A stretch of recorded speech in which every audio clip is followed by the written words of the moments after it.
So while Justin's talking to some four-wheel drivers, I've slowed the video down just to have a little bit of a look down at the instrument cluster, how I've got it now. So what I tried to do is get the TPMS, the dash, and the GPS all on pretty much the same plane.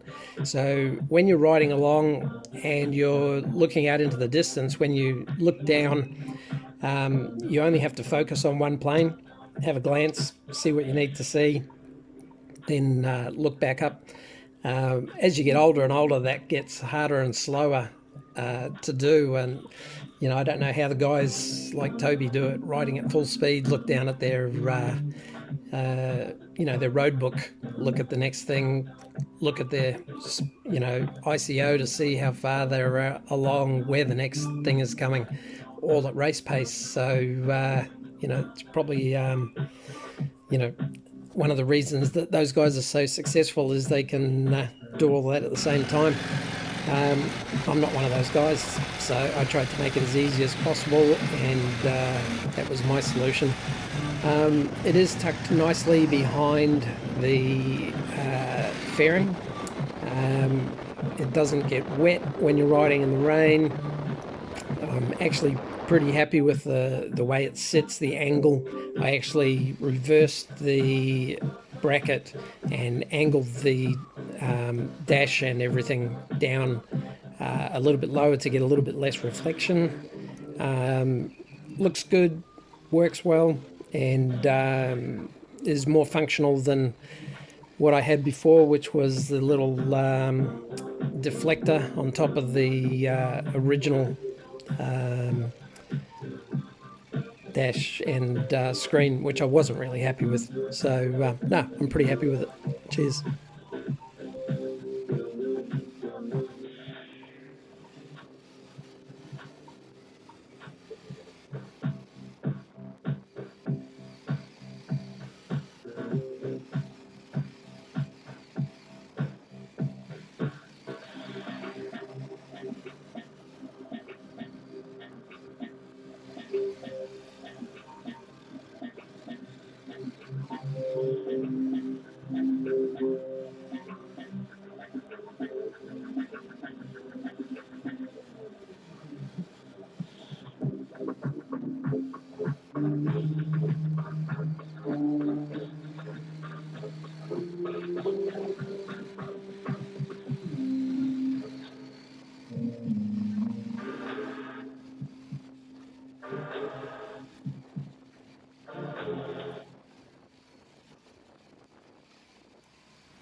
So you can see why I don't have a career in music, and I think that pretty well explains why I ride adventure bikes and work for a living.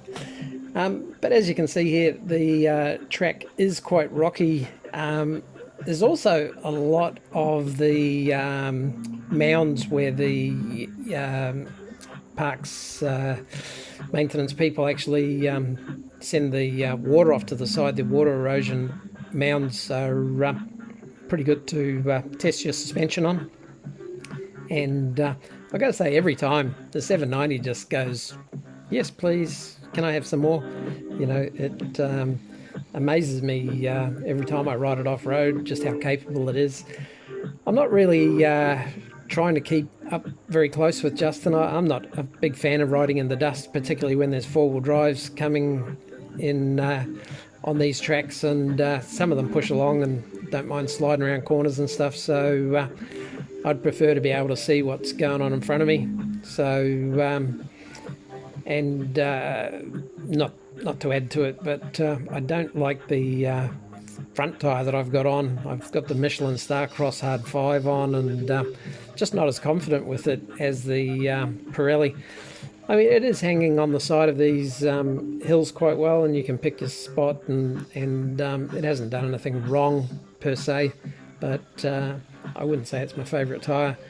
At this point, we've let them down to somewhere in the very, very high teens, and I got good traction, pretty well both ends. Can ride up on the side of things and go around. So yeah, look, it's not a hard track, but it's just something to get out and stretch yourself a little bit. So Justin on his 790 up at Ormeau, and we've just come up the track where I did get stuck, and a couple of four-wheel drivers goes to hand, so we're just going to go back down and out the creek end. So there we go. Cool.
For a big bike, the 790 continues to impress me. I mean, you know, we're going down some reasonably steep, rocky, slippery, dusty, muddy in the bottom, but you know, a bit of variety kind of track. And with the 790, you can pick your line, go off the side a little bit. You know, I'm just trying to maximise having as much fun as I can on as much of the track as possible, and the 790 lets you do that. Just for those that are interested, I'm in rally mode 3, and I've got it in off-road ABS and street throttle. So that seems to be a pretty good compromise. You can definitely slide it as much as you want, and everything's pretty much under your control. I find rally throttle a little bit jerky for off-road, so street throttle seems to be a bit better. The only times I put it in rally throttle is when I'm on fast flowing gravel roads and want to get the most out of it. So we just headed back down this track, went past a couple of side tracks that we'd been on, and back out down the bottom. It was too hot a day really to be in there, and you know, I'm wearing an adventure helmet, no goggles, so can't ride too close. But I've got to say that the MST front fairing and screen wasn't moving around. It's braced in 4 places on each side. The 2 at the back, where there's a couple of places sell products that brace your screen back, and this has got aluminium running down the side there. So I was looking down, and it was rock solid. You know, I landed off a few of the washers and stuff, and you know, it wasn't moving at all. Everything doing what it's supposed to be doing. So I've got to say, I'm pretty happy with it. I'm just going to finish it off with a couple of little bits of graphics to tidy it up and just make it look a little bit more together, and then I'll be done. So yeah, all in all, pretty happy, and it was just good to get out and have a little ride. Cheers.